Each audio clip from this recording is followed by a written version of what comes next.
দেশের ৯২% পণ্য আমদানি ও রফতানি হয় চট্টগ্রাম বন্দর দিয়ে। গেল বছর চট্টগ্রাম বন্দর রেকর্ড পরিমাণ ৩২,৭৫,০০০ টুয়েস কন্টেইনার ও ১২,৩৯,০০,০০০ মেট্রিক টন কার্গো হ্যান্ডলিং করেছে।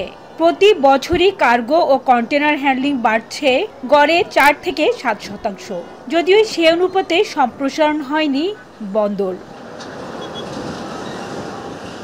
ফলে প্রাকৃতিক দুর্যোগ, টানা সরকারি ছুটি কিংবা কারিগরি জটিলতায় পণ্য ডেলিভারি কম হলে বন্দরে কন্টেইনার জট বাড়ে। এতে বেড়ে যায় জাহাজ অবস্থানের সময় ও পণ্য খালাসের খরচ। বন্দর কর্তৃপক্ষ বলছে, অনেক সময় অসাধু আমদানিকারকরা মাসের পর মাস পণ্য ফেলে রাখে। এতে জায়গা স্বল্পতায় বন্দরের স্বাভাবিক কার্যক্রমে গতি কমে যায়। সেই সঙ্গে বাজারে পণ্যের সরবরাহ ও দামে নেতিবাচক প্রভাব পড়ে। এ অবস্থায় পণ্য খালাস বা ডেলিভারির সময়সীমা নির্দিষ্ট করে দিতে চায় বন্দর কর্তৃপক্ষ। কোন ধরনের কার্গের জন্য কত সময় এবং কি ধরনের আপনার মাসুল বা এই ধরনের আরোপ করা যায়, সেইগুলো বিষয়ে আমরা একটা ক্যাটাগরি করে একটা প্রস্তাবনা দিয়েছি মন্ত্রণালয়। এটা হলে পরে আপনার পোর্টের এফিসিয়েন্সি বাড়বে, আমার দ্রব্যমূল্যের উপর এটার একটা ইতিবাচক একটা প্রভাব পড়বে। তবে বন্দর ব্যবহারকারীরা বলছেন, খাদ্যপণ্য ও শিল্পের কাঁচামাল খালাসে বিএসটিআই, কোয়ারেন্টাইন ও রেডিয়েশন সহ বিভিন্ন ধরনের সার্টিফিকেট লাগে, যা যথাসময়ে মিলে না। এছাড়া কাস্টমসের প্রক্রিয়াগত জটিলতায় দেরি হয় পণ্য খালাসে।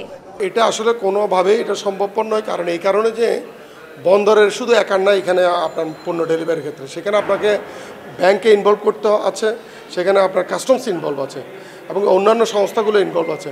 বিভিন্ন দপ্তরগুলো কাগজপত্র দিতে আমাদের লোকগুলো হয়রানি হচ্ছে এবং সেটা যদি আমাদেরকে যদি বিভিন্ন দপ্তরগুলো কাগজপত্র ডকুমেন্টপত্র দিতে যদি সহযোগিতা করে, পণ্য প্রকার ভেদের সময় বেঁধে দিলে আমাদের কোনো আপত্তি থাকে। ব্যবসায়ীরা বলছেন, ওয়ান স্টপ সার্ভিস নিশ্চিত না করে পণ্য খালাসের সময় বেঁধে দিলে তা কার্যকর হবে না।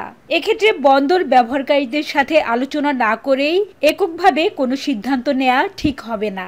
একই ছাদের নিচে যদি একটা পয়েন্টে আমরা সার্টিফিকেশনগুলো পেতাম, তাহলে আমরাও তো দ্রুততার সাথে কাজগুলো করতে পারি। বন্দর ব্যবহারকারী যারা আছে, যারা বন্দর দিয়ে মালামাল ইম্পোর্ট এক্সপোর্ট করে, সেই স্টেক হোল্ডারদের সাথে বন্দর আলাদাভাবে বসে আলোচনার ভিত্তিতে এই সিদ্ধান্তটা নিলে আমার মনে হয় ভালো সিদ্ধান্ত হবে। বিদ্যমান আইনে জাহাজ থেকে পণ্য খালাসের প্রথম 4 দিন বন্দরে পণ্য রাখতে কোনো ভাড়া দিতে হয় না। তবে দ্রুত পণ্য খালাসের জন্য এর সঙ্গে জড়িত বিভিন্ন দফতর ও সংস্থার কার্যক্রম অটোমেশন করা প্রয়োজন বলে মনে করছেন সংশ্লিষ্টরা। হাজেরা শিউলি, এখন, চট্টগ্রাম। একনল হ্যান্ড ওয়াশ 100% প্যারাবেন ফ্রি, তাই নিরাপদ হাতের জন্য আস্থা রাখুন একনলে।